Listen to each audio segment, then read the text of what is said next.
Apreciados amigos, muy buenas noches. De todo corazón queremos desearles a cada uno de ustedes una feliz semana.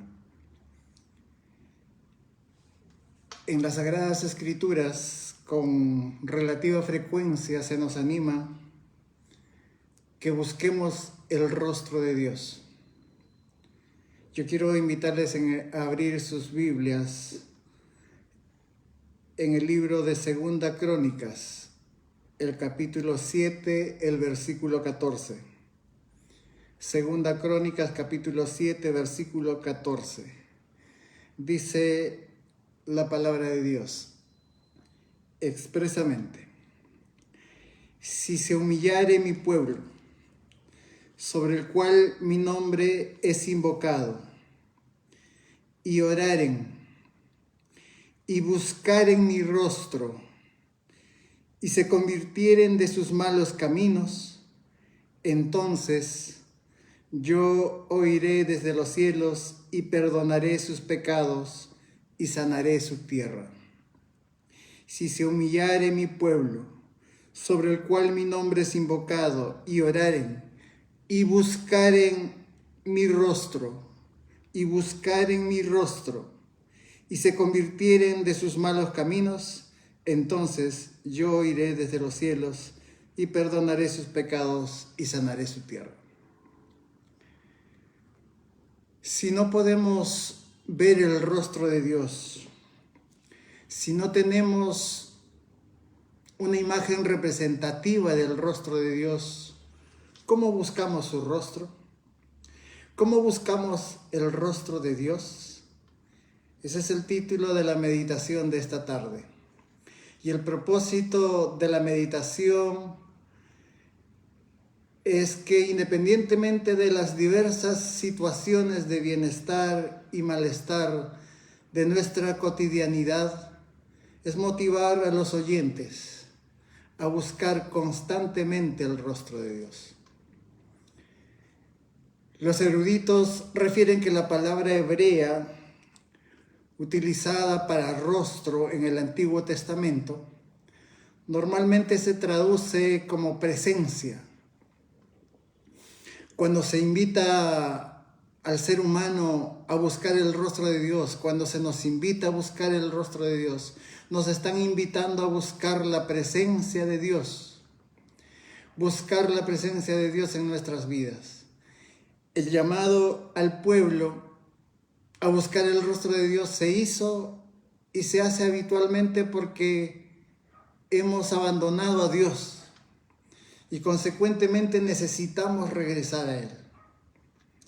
¿Ustedes escucharon decir caras vemos y corazones no sabemos? Ese es un dicho popular originario de los nahuas o mexicas. Significa que no podemos confiar en las apariencias de las personas porque no nos dice nada sobre lo que son, ni sobre lo que piensan. Sin embargo, ustedes saben también que el rostro de una persona nos revela muchísimo sobre su carácter, sobre su personalidad, lo que nos permite ver de alguna manera las emociones internas de una persona. Estas emociones internas que se expresan externamente en el rostro de las personas. Un poco más si reconocemos a una persona mirando su rostro, ¿cierto? Con relativa frecuencia se escucha decir por ahí: de solo verla no me cayó bien. Cuando alguien dice me cae mal, es porque la manera de hablar, la manera de actuar de una persona causa en nosotros que se generen emociones o sentimientos incómodos, los cuales pueden consistir en repudio, en intolerancia, en ira, en envidia, en antipatía, en odio, en resentimiento, en ansiedad, tal vez en venganza, entre los más comunes. No sé, pero por ahí más de uno de nosotros ha escuchado decir: De solo verla, no me cayó bien. No me cae bien fulano de tal. Ni siquiera tuvimos la oportunidad de conversar con la persona, ¿no? Y todavía lo aducimos. No conversé siquiera una sola palabra, pero te prometo que no me cae bien. ¿Cuál es la imagen, apreciados amigos, que nosotros tenemos del rostro de Jesús? La imagen que tenemos del rostro de Jesús por lo general proviene de pinturas, de películas. En este caso son imágenes y representaciones que corresponden a un ser humano divino muy particular que vivió aproximadamente 2025 años atrás. En las Sagradas Escrituras y en las descripciones hechas por diversos científicos, podemos encontrar algunos rasgos claros de nuestro amado Salvador. Esos rasgos genotípicos y fenotípicos, quiero decir, esos rasgos genéticos que se transmiten de padres a hijos y esos caracteres fenotípicos que adquirimos, ¿no es cierto?, por la influencia del entorno, por el medio en el que nos desarrollamos. Allá por el siglo XV, la doctora Cora Lutz sorprendió al mundo entero dando a conocer la carta de Aurelio Léntulo. Esa epístola es un manuscrito de origen misterioso. Fue encontrado en la biblioteca de libros raros de Beinecke, conocido como Marston 49. Esa carta se imprimió por primera vez en Alemania en una revista titulada Vida de Cristo. El autor Ludolf de Cartujo, de Colonia, en 1474. En ese documento se describe a Jesucristo con gran detalle, precisándose que Léntulo fue un testigo ocular de Jesús, que conoció a Cristo personalmente. Asimismo, que él envió cartas al emperador romano César en varias ocasiones porque le era necesario informar a su superior respecto a Cristo Jesús. Por eso vale la pena que podamos considerarlo. De alguna forma, este hombre escribió sobre Jesús y definitivamente se trata de un descubrimiento bastante interesante. La carta de Léntulo dice más o menos así. Bueno, esta es una copia de la carta de Léntulo. La carta saluda al Senado y al pueblo romano y continúa diciendo: en estos tiempos ha aparecido y todavía vive un hombre de gran poder llamado Cristo Jesús, de quien los gentiles dicen que es el profeta de la verdad, pero sus discípulos lo llaman el Hijo de Dios. Él resucita a los muertos y cura todas las enfermedades. Está haciendo una descripción de Jesús precisamente. Es un hombre de estatura media y aspecto agradable, con un rostro que impone respeto, que quienes lo contemplan pueden amar o temer. Tiene el pelo de color de una avellana verde, liso casi hasta las orejas, pero debajo de las orejas rizado y un poco más oscuro y brillante, colgando sobre sus hombros, y con una raya en medio de su cabeza, según la moda de los nazarenos. Su frente es lisa y completamente serena. Su rostro no tiene arrugas ni imperfecciones, y una ligera rubicunda lo hace hermoso. No se puede encontrar ningún defecto en su nariz y boca. Tiene una barba espesa del color de su cabello, no larga, sino dividida en dos a la altura de la barbilla. Su expresión facial es inocente y madura. Sus ojos son grisáceos y claros. En sus reproches es terrible, pero en sus amonestaciones es gentil y amable. Es alegre, pero siempre mantiene su dignidad. A veces ha llorado, pero nunca ha reído. De estatura es alto y erguido, y sus manos y brazos son hermosos a la vista. Su habla es grave, reservada y templada, por lo que con razón el profeta lo llama más hermoso que los hijos de los hombres. Esa es la carta de Léntulo, saludando al Senado y al pueblo romano. Él finalmente concluye indicando más hermoso que los hijos de los hombres, probablemente haciendo alusión a Salmo 45:2, ¿no es cierto? Que habla de la belleza inigualable de Dios. Si nos acotáramos solamente al texto y aceptáramos a pie juntillas lo indicado, no habría más que decir. Tendríamos las características del rostro de nuestro Salvador, ¿verdad?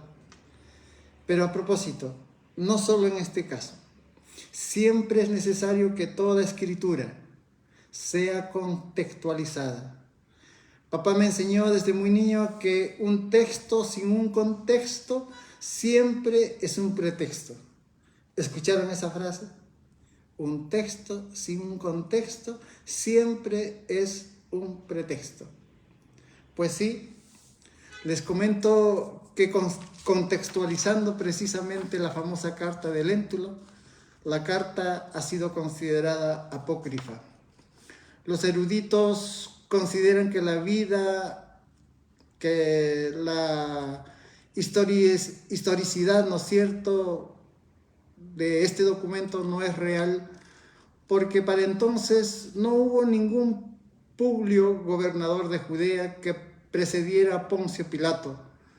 La historia del nombramiento del gobernador del año 15 y 26 después de Cristo corresponde a Valerio Grato.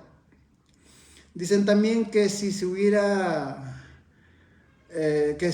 tenido un procurador en Siria, esta carta no tendría que haber sido escrita al emperador, sino al Senado, porque la provincia era imperial. Y se dice también, por otro lado, que el título Jesucristo no se utilizaba en esa época. Para ese tiempo, las expresiones que eran como más habituales eran profeta de la verdad e hijos de los hombres. En tal sentido, consideran que este documento es apócrifo.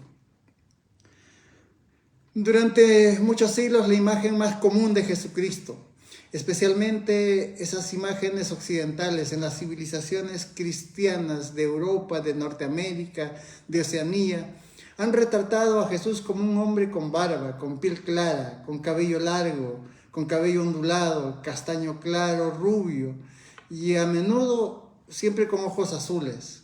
Sin embargo, las Sagradas Escrituras, la Biblia, la palabra de Dios, apreciados amigos, definitivamente no proporciona una descripción física de Jesús. Y todas las evidencias disponibles indican, a diferencia de la descripción que escuchamos, una imagen completamente diferente.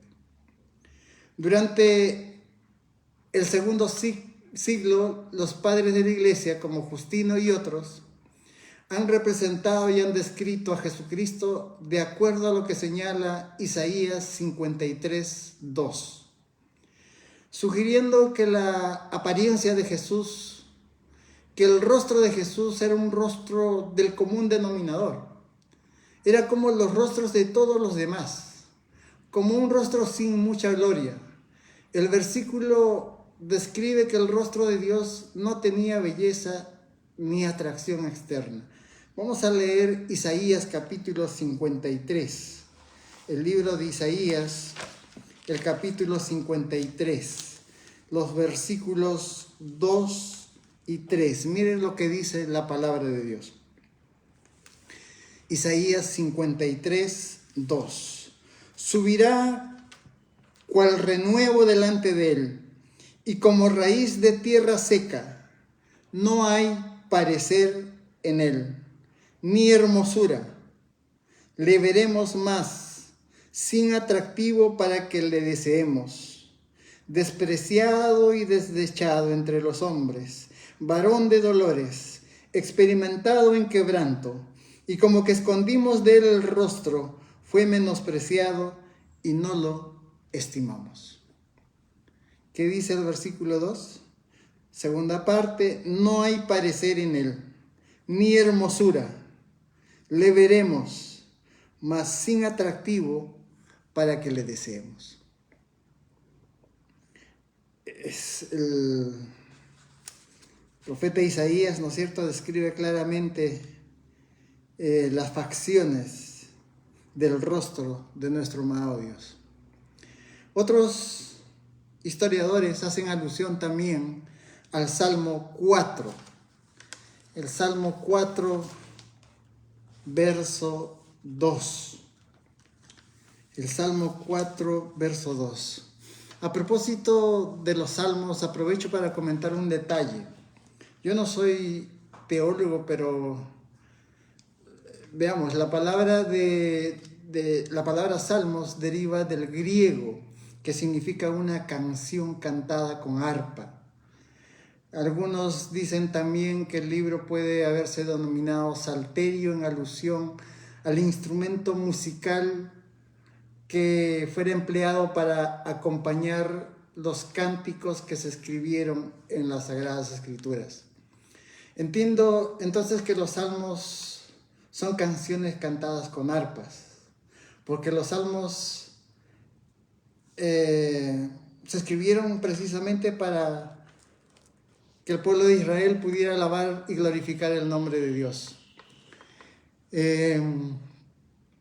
Los salmos son canciones cantadas con arpas, porque y precisamente por eso los salmos no tienen capítulos ni versículos.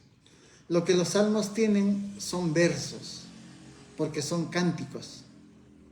Por eso entiendo que cuando referimos un salmo debemos indicar solo el nombre del libro, es decir, el libro Salmos, seguido del número del salmo.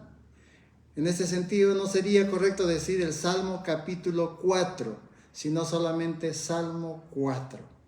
Asimismo, solo en el libro de los Salmos los versículos se llaman versos, precisamente porque son canciones. Nosotros escuchamos con mucha frecuencia mencionar algunos libros de la palabra de Dios y al tiempo de referir los versículos los refieren como versos, y entiendo que ese es un error.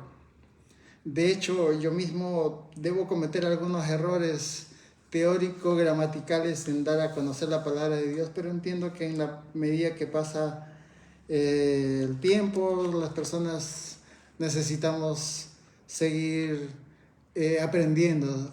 Todo es perfectible, aprendí en la vida. Bueno, sigamos. Salmos, en este caso Salmos 4, verso 2, segunda parte, miren lo que dice. Hijos de hombres, ¿hasta cuándo volveréis mi honra en infamia? ¿Amaréis la vanidad y buscaréis la mentira? Desprendiéndose de todo esto, que Dios no está de parte de la vanidad. Consecuentemente, no hubiera atractivo en él, lo que podría sugerir que Jesús tenía una belleza única, dependiendo de la percepción espiritual de cada persona. De hecho, el mismo salmista, en el libro de Salmos, en el Salmo 45, en este caso, verso 6, Salmo 45, si leemos desde el verso 2, dice la palabra de Dios: eres el más hermoso de los hijos de los hombres, la gracia se derramó en tus labios, por tanto, Dios te ha bendecido para siempre. Ciñe tu espada sobre el muslo, oh valiente. Están hablando del cántico de bodas del rey, haciendo referencia precisamente a Dios. Ciñe tu espada sobre el muslo, oh valiente, con tu gloria y con tu majestad. En tu gloria sé prosperado, cabalga sobre la palabra de verdad, de humildad y de justicia, y tu diestra te enseñará cosas terribles. Tus saetas agudas con que caerán pueblos debajo de ti, penetrarán en el corazón de los enemigos del rey. Tu trono, para aseverar que precisamente estamos hablando de Dios, oh Dios, es eterno y para siempre. Cetro de justicia es el cetro de tu reino. ¿Qué dice el verso 2? Eres el más hermoso de los hijos de los hombres. La gracia se derramó en tus labios. Por tanto, Dios te ha bendecido para siempre. El salmista David tenía esta imagen de Dios en su mente. Él aseveraba que Dios era, o Jesucristo era, el más hermoso de los hijos de los hombres, que la gracia de Dios se había derramado en sus labios y por tanto Dios lo había bendecido para siempre. Insisto en que en la palabra de Dios nosotros no vamos a encontrar rasgos precisos que nos puedan permitir tener una imagen de Jesús. Sin embargo, yo quiero traer a colación algunos datos que pueden ayudarnos a saber que tenemos un Dios muy particular, un Jesús con algunas características que deben motivarnos a un encuentro cotidiano con Él. San Agustín era un obispo de Hipona. Dice la historia que a sus 32 años se entregó a Dios. Y al tiempo de entregarse a Dios, en algún momento de su vida, sugirió que cada persona podría tener una imagen diferente de Jesús. Él afirmó que el rostro físico de Jesús podía ser representado con infinita variedad y de diversas imaginaciones. Decía que aunque las representaciones de Jesús varíen, lo importante, decía San Agustín, es cómo pensamos de Él, cómo pensamos de Jesús y cuán relevante es nuestra fe para nuestra salvación. De hecho, al no tener una imagen de Jesús en nuestras mentes, de pronto para muchos puede ser un poco difícil, ¿no es cierto?, un encuentro cotidiano con Él. No sabría decirlo, cada quien tiene su propia experiencia. Supe de San Cirilo de Jerusalén, otro obispo del siglo IV. Este también contribuyó al desarrollo de la doctrina cristiana y a la difusión de la Iglesia, indicando que el Salvador aparece de diversas formas en cada persona, de acuerdo a sus necesidades.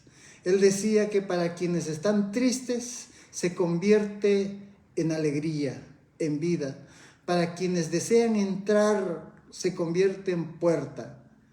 Decía que para quienes oran, Dios o Jesús se convierte en un mediador. Para los pecadores se convierte en un cordero sacrificado, siendo al final todo para todos. Siempre manteniendo la verdadera dignidad de su naturaleza divina. Curiosamente, la mayoría de las primeras representaciones de Jesús lo muestran con algunas características divinas similares al dios Apolo. Allá por el siglo IV, ¿no es cierto?, el emperador Constantino, tras proteger al cristianismo como religión oficial, cambia drásticamente la percepción exclusivamente de las imágenes de Cristo, representando a Jesús con barba. Este cambio estuvo relacionado con el hecho que finalmente para entonces se habían revelado las reliquias como la sábana santa, una tela de lino fino que fue utilizada para envolver el cuerpo de Jesús después de su crucifixión. Sí escucharon de la sábana santa, ¿cierto? Este pedazo de tela también es conocida como el santo sudario, la síndone o el sudario de Turín. Este trozo de tela que actualmente se encuentra en la capilla de la Sabana Santa de la Catedral de San Juan Bautista de Turín, en Italia. Esta capilla solamente se puede visitar cuando el Papa decide exponerla. Se la venera como una reliquia sagrada de la crucifixión de Jesús. Y desde entonces, como decía, cambió un poco la idea de saber que Jesús tenía algunos rasgos físicos que hubieran quedado impregnados en aquel trozo de tela. Pero no solamente tenemos el Santo Sudario, también tenemos para entonces la revelación de un otro velo que se denomina el velo de Verónica, que es un trozo de tela que se conserva en la Basílica de San Pedro en Roma, y ha sido durante mucho tiempo también una de las reliquias más preciadas del cristianismo. La leyenda dice que la misma Verónica, al ver pasar a Jesús camino al Calvario, se acercó a él y pasando entre los soldados, le enjugó el rostro con su velo, donde quedó precisamente impresa la santa faz de Jesús. Entre los soldados se abrió paso por ahí con alguna dificultad, pero dice la historia, tuvo la oportunidad de tener la impresión de la facies, ¿no es cierto?, de Jesús. Estas telas que supuestamente conservan las imágenes milagrosas de Jesús han sido hechas por manos humanas. Y a través de la historia, probablemente, si son telas que se hubieran usado realmente para la ocasión, también hubieran sufrido algunos cambios en el tiempo, ¿verdad? Se encontró una carta del cónsul romano al emperador Tiberio, fechada más o menos en el año 12º del reinado del emperador Tiberio. En ella se confirma históricamente que un oficial romano llamado Lucio estuvo presente en Judea durante el juicio y la crucifixión de Jesús. En ese documento se hace referencia a la única descripción física que se tiene de Jesús. Este hecho ha sido mencionado por un historiador muy conocido por quienes somos cristianos, Fabio Josefo, en su libro Antigüedades de los Judíos. Aunque algunos estudiosos cuestionan esta carta, el documento también corresponde a un informe oficial entre Tiberio. En ella se describe a Jesús como teniendo un rostro noble y vivo, con un cabello claro, ligeramente ondulado, con unas cejas negras intensamente curvadas. También hace referencia a los ojos azules penetrantes, con una expresión llena de gracia. La nariz de Jesús, dice él, era bastante larga, su cabeza rubia, muy larga, con un cabello igual largo pero cortado, y su cuello ligeramente inclinado. Esa inclinación, refiere él, que permite que las pinturas que se hacían de Jesús ayudaran a que él nunca pareciera amargado. Su piel era bronceada en tono de maíz maduro y su rostro bien proporcionado transmitía una impresión de sabiduría, de dulzura, de bondad, y estaba completamente desprovisto de cualquier señal de ira. Esta información extraída ayudó a construir una imagen un poco más completa de Cristo. Pero no solamente tenemos esta experiencia, encontré también la experiencia del profesor Giovanni Tamburelli. Giovanni Tamburelli es un experto en la sábana. Él hace algunas precisiones respecto a las características físicas del hombre envuelto y basándose en su experiencia como médico y profesor universitario de medicina forense, concluye que el hombre representado en la sábana era un hombre de gran belleza y de notable estatura. Esta descripción, aunque no sea definitiva, ofrece un retrato diferente de Jesús. Presenta una imagen más humana, única, de un hombre que, según los relatos históricos, impactó profundamente a quienes lo rodearon.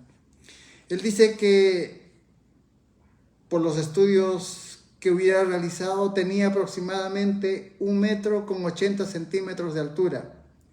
Tenía un físico perfectamente proporcionado, ágil y armonioso. Era lo que podríamos llamar el estándar en el sentido más literal de la expresión. Aunque el tejido tenga muchos años, todavía es posible observar que su rostro era bastante alargado, con una frente amplia y con las cejas ligeramente inclinadas hacia abajo. Sus mejillas eran grandes y ligeramente prominentes. Él dice, según los cálculos antropométricos realizados, hasta ahora parece que Jesús estaba en una condición física muy superior al promedio de los hombres de su época. A través de un proceso detallado del análisis de sus datos faciales, se determinó que su capacidad craneana era de 1.575 centímetros cúbicos. Esto lo colocaría en la categoría de cabeza grande y con un coeficiente de capacidad craneana de 95. Estos valores indican que el peso de su cerebro sería de aproximadamente 1.492 gramos, considerablemente por encima del promedio. ¿Qué les parece? Lo que sugiere que Jesús, dice al final, poseía un intelecto extraordinario. El profesor Giovanni Tamburelli, médico y profesor universitario de medicina forense, con una referencia precisa luego de analizar estas sábanas. En 1940, un artista comercial estadounidense llamado Warner Sallman, él realizó una pintura al óleo de la cabeza de Cristo. Esta imagen se produjo ampliamente con cientos de millones de copias en diversos formatos, como grabados, placas, tarjetas de felicitación, anuncios de funerales, boletines de iglesia, botones, calendarios, relojes, lámparas café, adhesivos, vallas publicitarias, llaveros.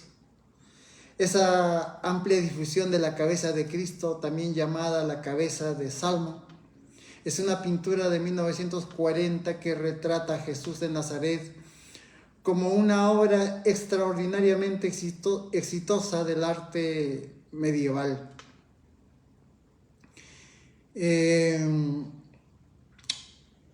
Este arte devocional, ¿no es cierto?, este arte popular cristiano, se había reproducido en 500 millones de veces en todo el mundo a fines del siglo XX. Dicen los historiadores que este retrato se hizo tan popular, se hizo tan reconocible para los americanos, para todas las razas y para todas las religiones, que superó incluso la pintura, ¿no es cierto?, muy conocida de La Última Cena de Leonardo da Vinci y de otras obras famosas. La cabeza de Cristo, esta pintura, se convirtió no solo en un objeto de devoción personal, sino también en un tema de estudio académico en la década de 1990. Una fundación financió un estudio extenso sobre el impacto del arte de Sallman, sobre todo en la religión estadounidense.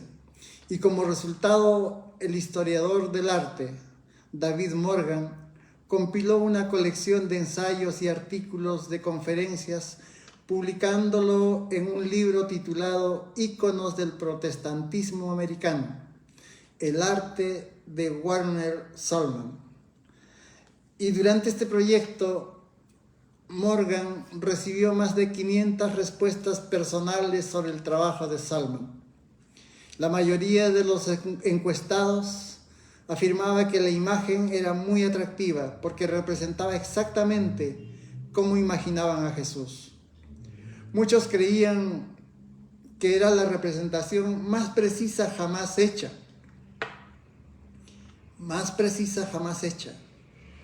Esta afirmación es intrigante porque nadie del siglo XX ha participado o ha visto personalmente a Jesús.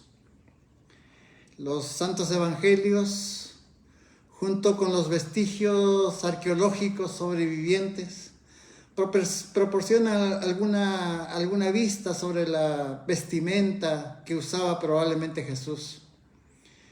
Dicen vestía sin teñir, dejaba expuestas sus piernas, sus calzados eran similares a las sandalias modernas. El elevado costo de la ropa de aquella época, dicen que Jesús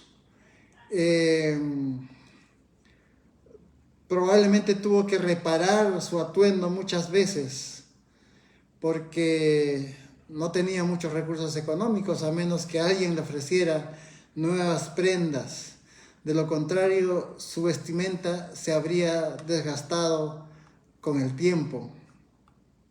La Biblia, apreciados amigos, apreciados hermanos, ofrece muy poca información directa sobre la apariencia física de Jesús. Gran parte de lo que sabemos sobre él proviene precisamente de los 4 evangelios, de los primeros libros del Nuevo Testamento.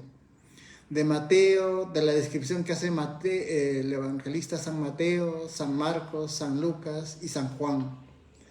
Estos textos nos dicen que Jesús era un hombre judío, nacido en Belén y criado en Nazaret, en la región de Galilea. Durante el primer siglo, sabemos que Jesús comenzó su ministerio más o menos alrededor de los 30 años, según como se menciona, ¿no es cierto?, en el Evangelio de en el Evangelio de San Lucas. En ella se dice que Jesús mismo, al comenzar su ministerio, era como de 30 años. Era hijo de José y quien era hijo de Elí. Sin embargo, la Biblia un poco más no nos revela detalles sobre la apariencia de Jesús, excepto que de alguna manera destaca de forma muy particular el arresto de Jesús en el jardín del Getsemaní. Ustedes recuerdan, llegaron al Getsemaní, Judas, con todo el clero que había recibido, ¿no es cierto?, las monedas que Judas había entregado a este grupo de religiosos. Y dice la palabra de Dios que para que este grupo pudiera identificar a Jesús, Judas tuvo que señalar a los soldados quién era Jesús.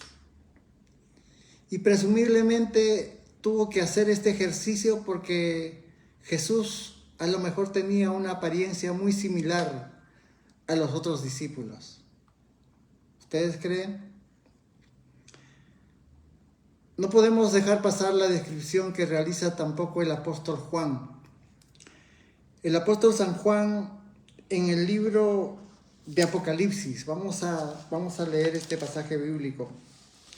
En el libro de Apocalipsis, en el capítulo 1, los versículos 14 y 15,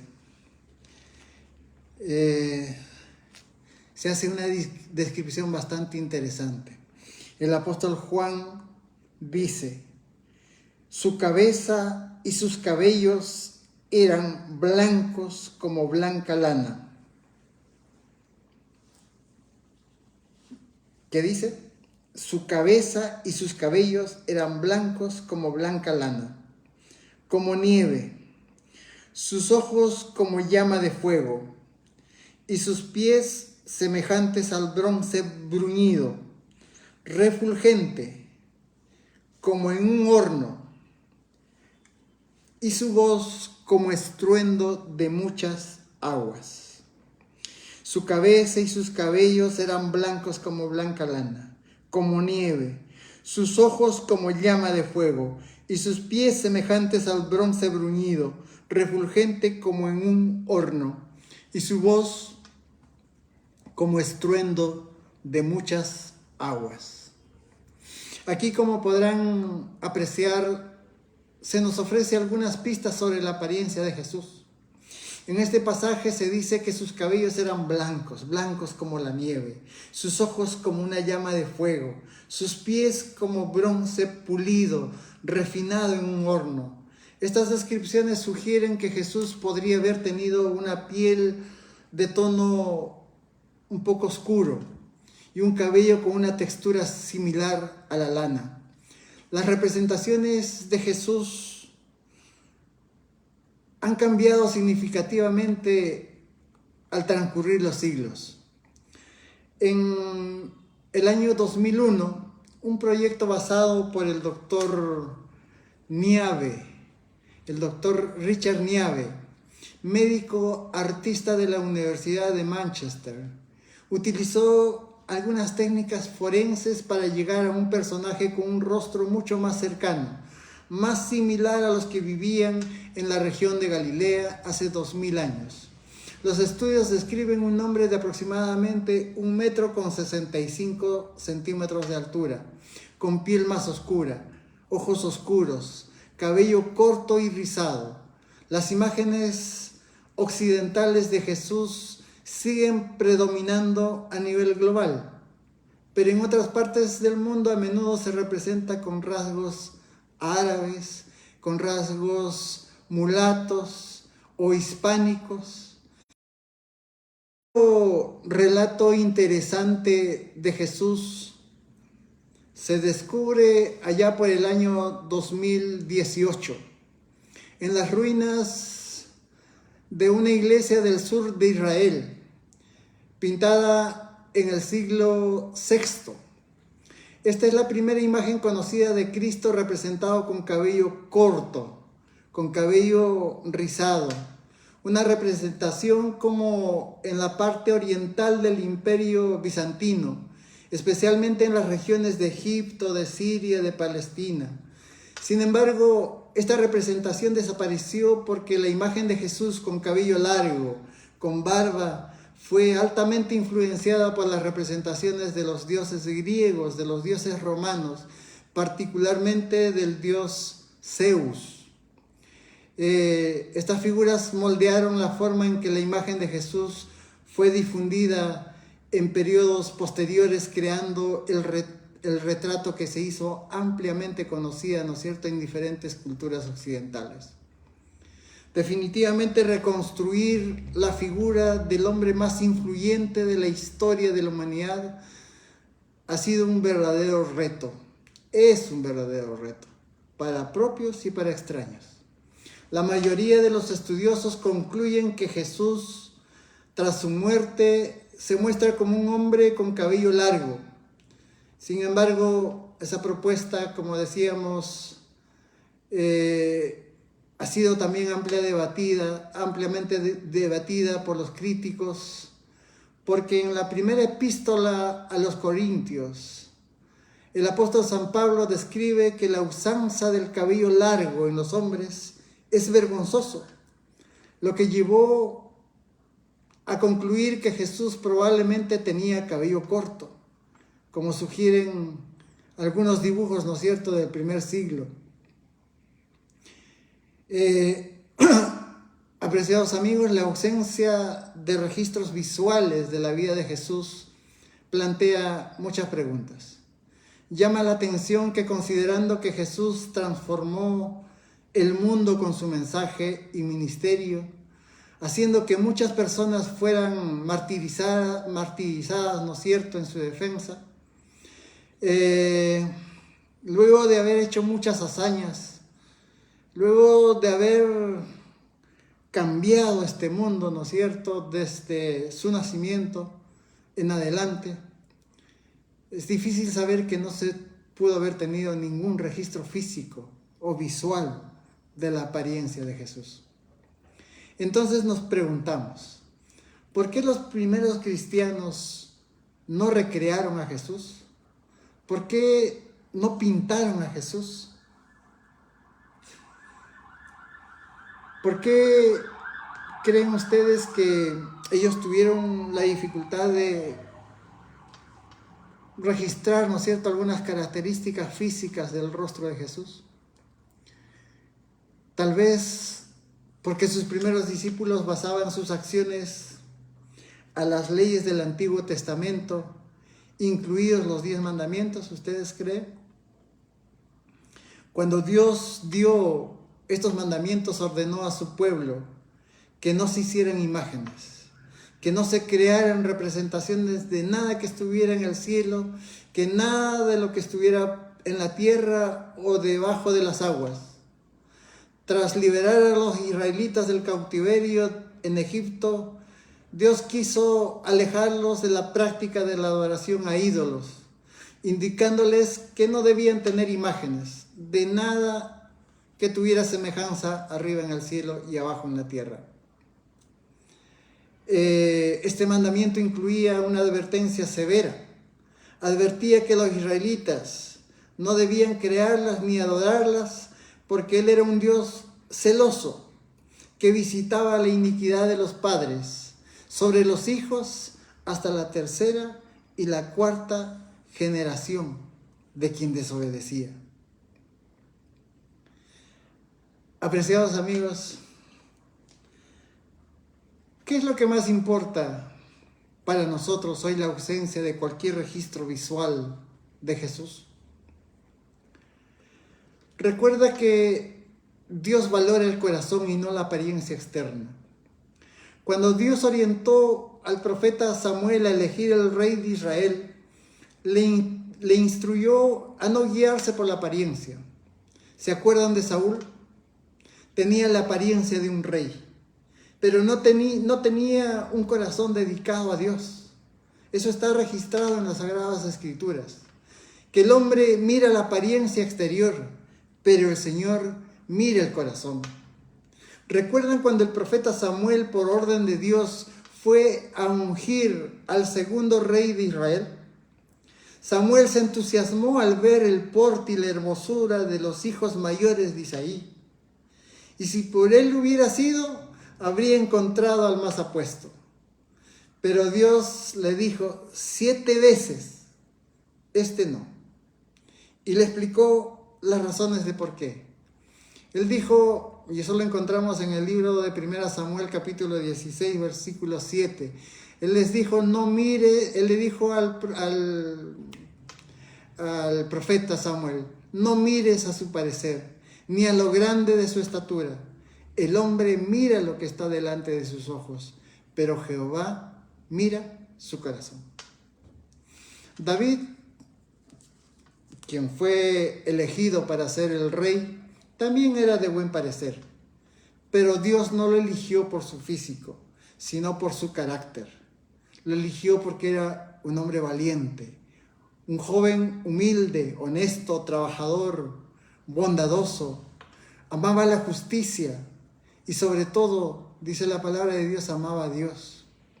Mateo, Marcos, Pedro y Juan acompañaron a Jesús en su ministerio, pero no pudieron, apreciados amigos, como hemos visto esta tarde, registrar algunos rasgos físicos de Jesús en este libro sagrado.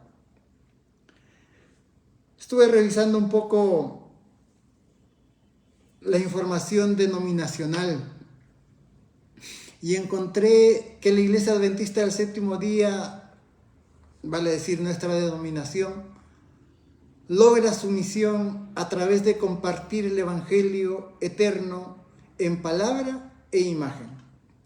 Y el argumento del documento radica básicamente en saber que Elena de White escribió: el segundo mandamiento prohíbe la adoración de las imágenes, pero Dios mismo empleó imágenes y símbolos para representar a sus profetas las lecciones que él haría que dieran al pueblo, y que por lo tanto podrían entenderse mejor, que si se dieran de cualquier otra manera, tal vez no se podría entender adecuadamente. Elena de White anota esta referencia en el libro Mensajes Seleccionados de 1958 en la página 319. Un punto culminante visual del Apocalipsis es la segunda venida de Jesús. Y estos escritos que encontramos, ¿no es cierto?, en el registro bíblico, proporcionan, apreciados amigos, el contexto para la escatología adventista, para compartir diferentes perspectivas sobre la parousia, vale decir la segunda venida y el juicio final de los periodos de la historia de la Iglesia, en los que el arte es una forma esencial también de comunicación. Hoy en día, la Iglesia Adventista muestra representaciones de este evento cósmico en espectaculares pinturas enmarcadas con un colectivo de ilustraciones en libros y en imágenes de alta resolución, en pantallas digitales, etcétera, etcétera. La identidad adventista se ha formado en torno a la idea de la esperanza de la segunda venida de Cristo. Ese es el corazón de la escatología. Dios es amor y se muestra, ¿no es cierto?, en el contexto del reino eterno de Dios. Dios vendrá por segunda vez.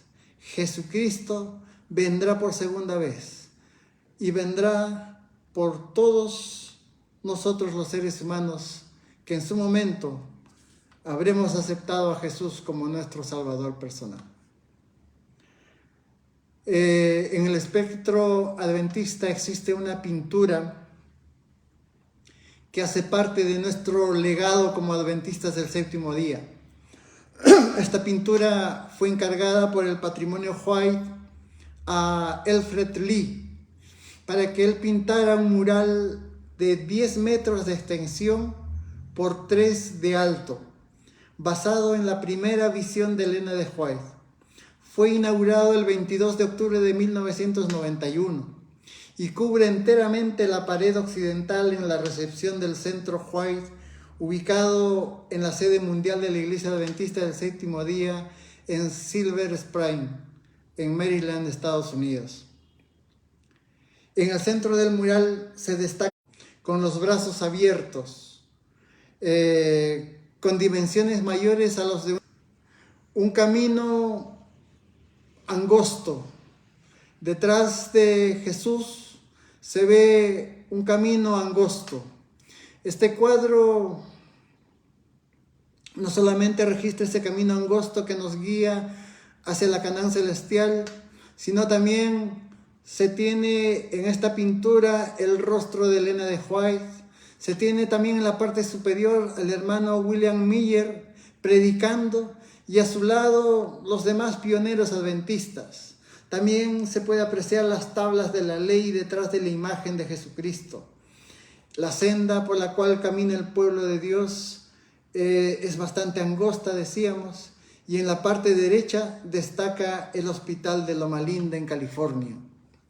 Una imagen muy conocida por nosotros los adventistas del séptimo día. Otro cuadro que también impresiona, ¿no es cierto?, el legado de la Iglesia Adventista es una pintura que fue pintada por Daniel Gallardo. Este pintor es un artista chiapaneco que usando la técnica photobashing compuso el cuadro de la segunda venida de Jesús, con fotografías, dice la referencia, de 251 modelos y otra centena más de paisajes que representan la segunda venida de Cristo sobre Chiapas. Este cuadro es muy conocido también en el mundo adventista. Grenne, trabajando con el evangelista Max Finley, reveló su lienzo a la Iglesia Mundial en una sesión de la Conferencia Mundial el año 2010. Desde entonces, su pintura se ha hecho muy famosa. Se ha colgado en todo el mundo, en las paredes de las casas, de las iglesias, de los edificios administrativos. La esperanza bendita encapsula la escatología adventista. Jesús regresa y la resurrección es real y la salvación también es completa. Estas representaciones pictóricas del regreso de Jesús han cambiado durante la historia de la Iglesia, creando identidad e identidades únicas en diferentes regiones del mundo. El arte, apreciados amigos, apreciados hermanos, el arte escatológico y la identidad de la Iglesia Adventista del Séptimo Día se centra en la esperanza y el porvenir de un nuevo mundo, reuniendo a las familias a través de una resurrección. Hablamos de que cuando Cristo venga, ¿no es cierto?, los muertos en Cristo resucitarán primero. Hablamos de un rescate de los seres humanos de este planeta del dolor. Los artistas adventistas muestran una visión panorámica llena de paletas de colores y luz radiante a medida que van construyendo una identidad de optimismo irreprimible, avanzando en el conocimiento de la redención a través de la vida, a través de la muerte y a través de la venida del Señor Jesús. Yo quiero invitarles esta tarde, ya casi para finalizar nuestra meditación, a abrir en sus Biblias en el libro de Números.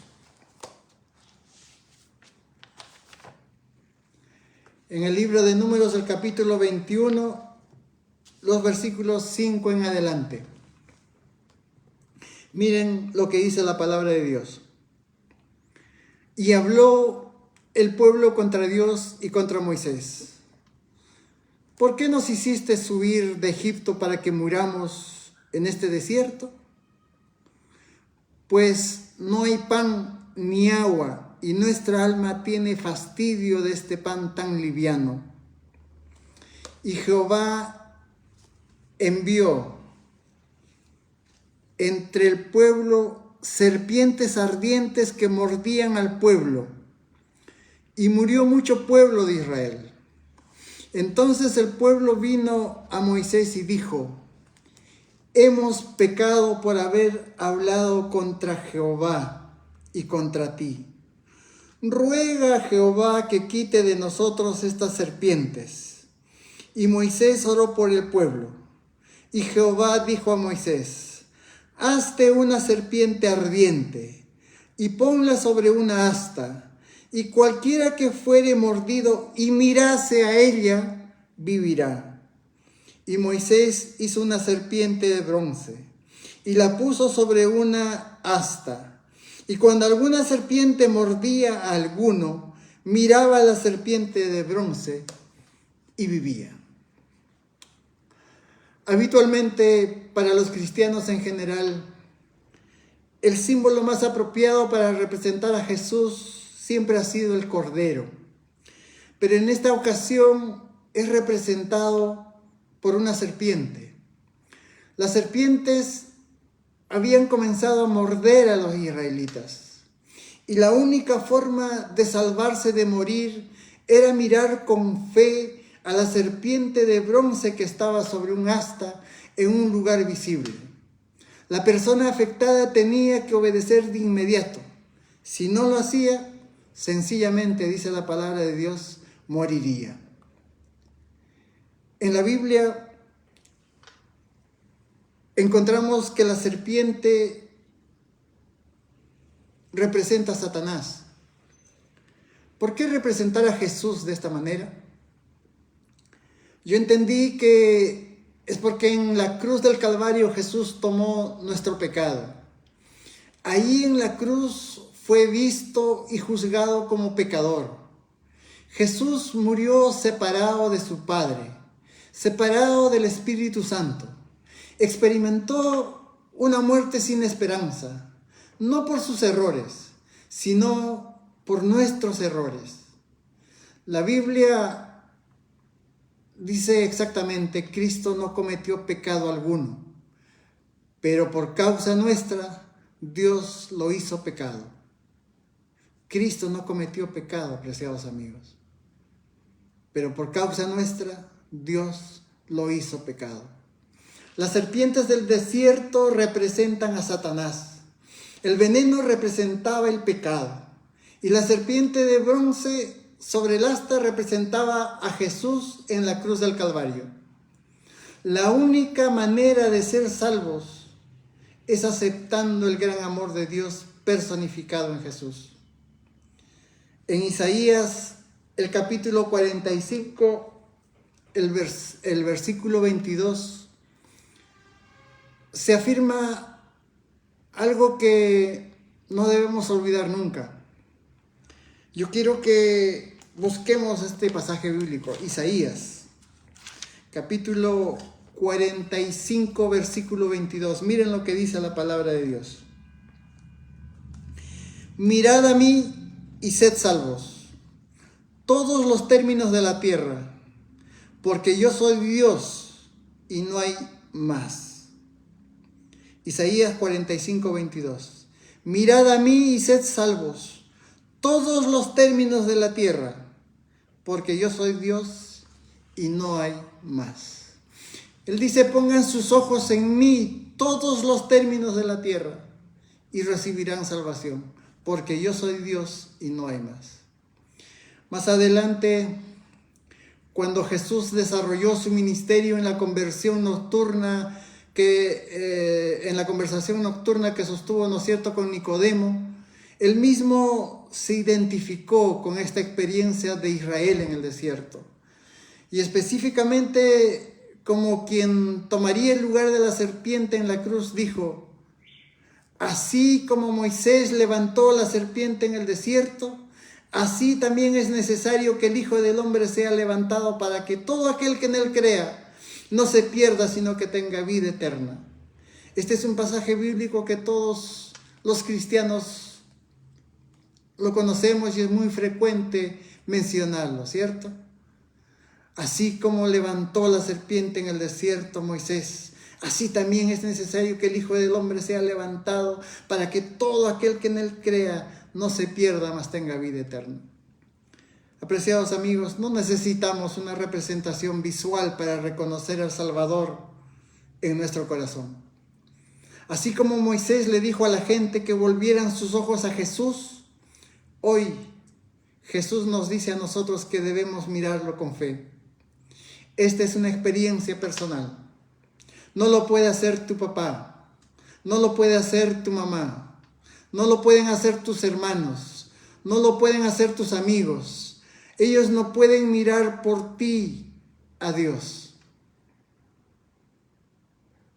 Pongan sus ojos en mí, todos los términos de la tierra, dice Dios, dice Jesús, dice Jehová.